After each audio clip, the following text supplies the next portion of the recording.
Hi guys, after long time.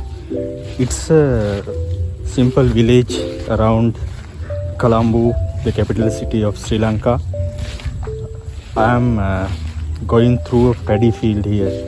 Paddy field in the sense you can see everywhere they have cultivated rice, and this is another part, and this one is another part in the sense this side they have thrown away the seeds. You can see thrown away the seeds, and it may be 1 month or 2 months here still. For this side they have planted nursery. First of all they have to get this plant from the nursery, and they have to hit here in the soil by each and every individual. They have planted small nurseries here. Those are two types of cultivating methods. Also you can see these rice plants. Rice.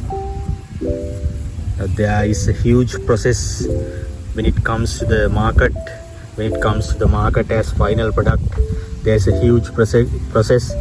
Many people have involved for this, and you can see the cultivating activities over there.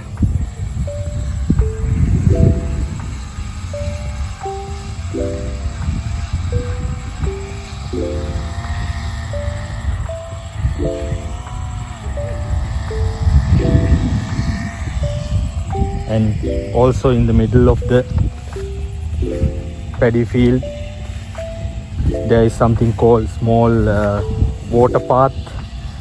From that water path they are taking the water and all for these blocks.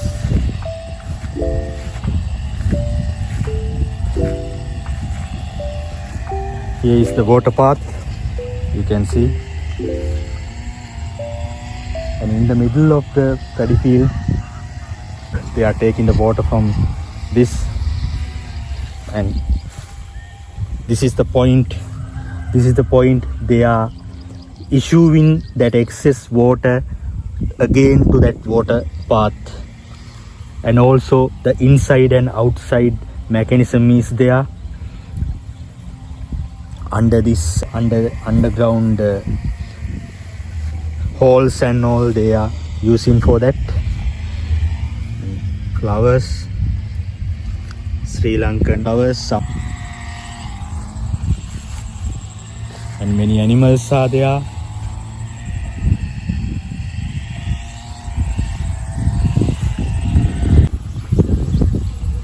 For this side they have thrown away the seeds, and the seeds have grown. Now it may be 1 month or 2 months. For this side they have planted each and every plant individually by taking out of the nursery. Rice. There is a huge process